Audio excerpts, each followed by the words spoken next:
Yes, Mike, thanks for having me on, and greetings from St. Andrews.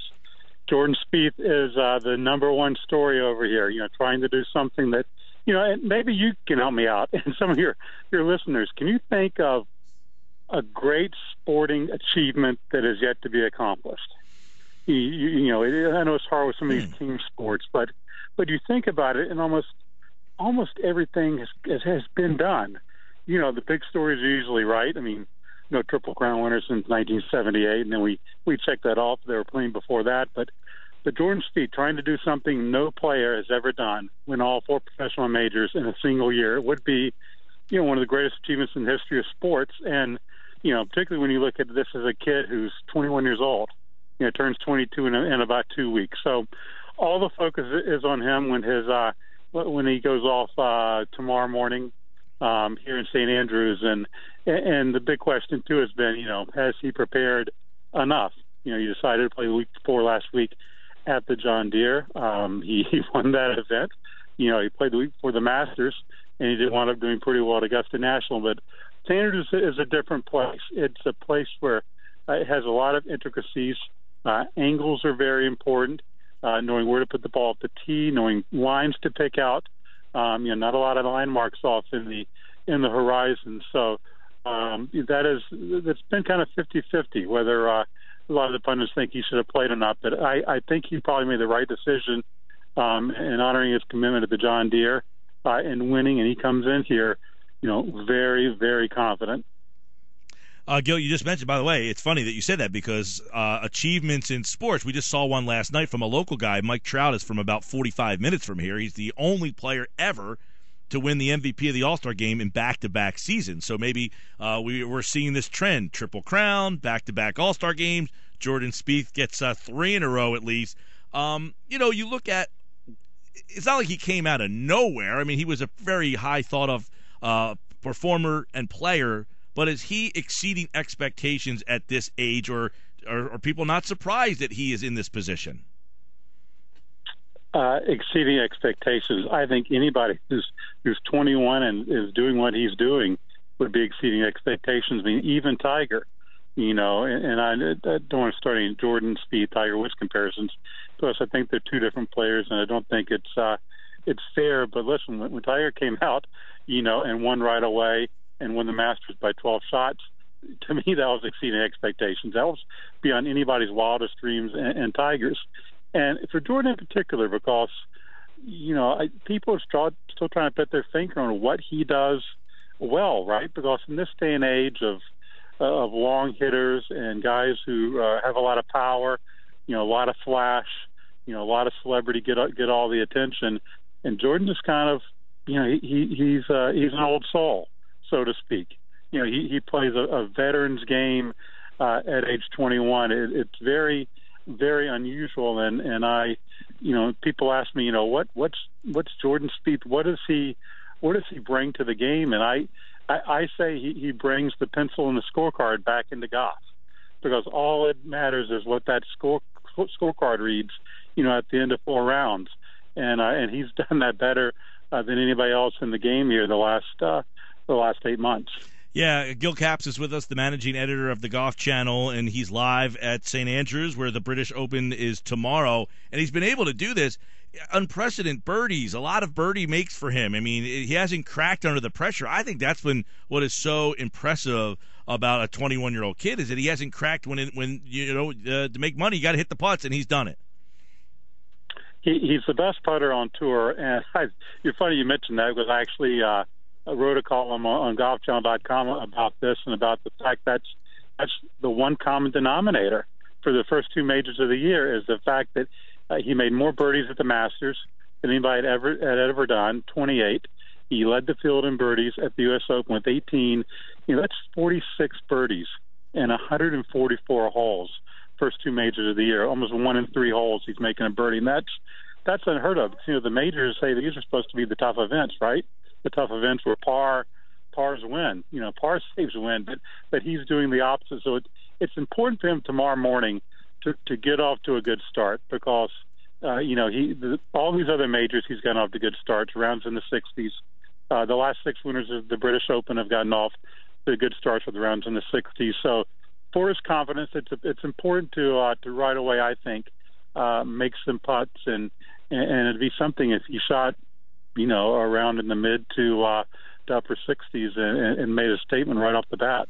Yeah, a couple other stories. Obviously, Jordan Spieth going for the third of four majors here in this one here at the Open starting tomorrow. But obviously, the defending champion not being here, and obviously this is a big event for him typically. Has that been a big disappointment for the people at St. Andrews? To me, these major championships stand alone. And of course it's disappointing not to have Rory here, but I don't think it takes away from the event. I do think, however, that it was a big break for Jordan Spieth because the way the golf course is set up this week, it's a little softer than I think officials would like for it to play, and that plays into Rory's hands. And Rory, has fallen in love with this golf course, like so many people who come here and play it the first time or two and scratch their head, what's this thing all about? And then you play it, and the charm and the strategy, the history of the place kind of takes over, and I think Rory was really primed to be a factor this week. So the fact that Jordan does not have to deal with him is a really big break. A couple other obviously guys, Dustin Johnson coming off of the unfortunate ending for him at the Open a couple of weeks ago at Chambers Bay. I guess a lot of people are wondering how he'll bounce back. That's a big question because Dustin has talent to win most places, but particularly here because St. Andrews does favor a longer hitter. This is a golf course that has a lot of par fours where you can get right up close to the green. It has two par fives that both of which you can score on. So Dustin with his length, and the fact that putting with Dustin, that would be the big issue because these kind of short putts that he misses, and especially misses toward the end of big events. That's he at some point he's got to find the confidence, and there've been enough misses now to where it's got to either turn or it's not going to turn. It's kind of like we keep on talking with Sergio Garcia. Now Sergio's been here 15 years, and at some point you just think that Sergio's been through so much and seen it all that at some point he's going to find one of these major championship weeks where it turns for him and he makes putts and he closes the deal. Is that going to happen for Dustin at some point? I'm not sure, but there's no better place, Mike, than for it to happen right here because the last four champions right here, John Daly, Tiger Woods, and Louis Oosthuizen, all very long hitters and all gentlemen who finished in the top four in driving distance those weeks. Gil Capps, the managing editor at the Golf Channel. You just mentioned, Gil, 2 times Tiger Woods. Is he worth mentioning this time, or is he an afterthought over there at St. Andrews? He's never an afterthought, but are people even considering that he could be a factor this week? Tiger has yet to be relegated to sideshow status, and especially St. Andrews, because it's a place I think where experience can play a big role, just as it kind of does it at Augusta National for Tiger. It's a place he's very comfortable at, a place he just absolutely loves, and he mentioned St. Andrews and he smiles about it. And it's a perfect place for him to maybe get some momentum and get some confidence back in his game. As well as he played at times during the Greenbrier, look, he still didn't. He couldn't really put it all together, and he's got issues, off the tee. He's got issues with the irons. He has issues, chipping and putting. And there's just no matter what he says, and I know he says in the press conferences, I think I'm close. I'm just working it out. I'm here to win. The body language and the way he kind of holds his body out on the golf course just belies that he doesn't have that confidence in himself or in his game.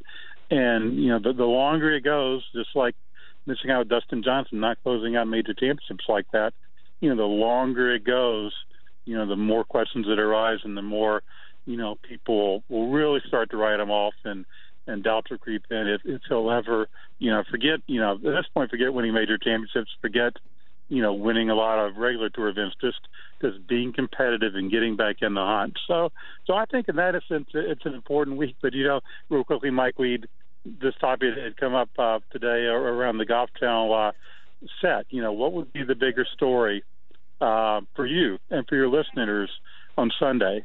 Would it be a Tiger Woods win, or would it be a Jordan Spieth win? That's very interesting. That is a great question. I think at this point, it probably would be Jordan Spieth getting the third, right? I mean, Tiger's done it, although him coming back would be huge. He has other opportunities to come back. I think Jordan only gets really one opportunity to get the Grand Slam. I think in the sense of our, at least the inner golf circle that I live in, Jordan would be a bigger story. But you have to remember who Tiger Woods is. Yeah, absolutely. And what he's done and what his name carries. And, there are many golfers and people in China and other countries who say Tiger Woods and they know exactly who that is. And you say Jordan Spieth and they're not really sure who that is. So a win by Tiger would be front page of every newspaper. No doubt. In literally every major city around the world. But yeah, it's an interesting question, but also it's a good one to ponder for the golf world. That is a great question. Gil Capps, the managing editor of Golf Channel. The British Open tomorrow, final round coverage on 97.3 ESPN on Sunday morning at 8 a.m. Gil, great to catch up with you. Enjoy St. Andrews this week.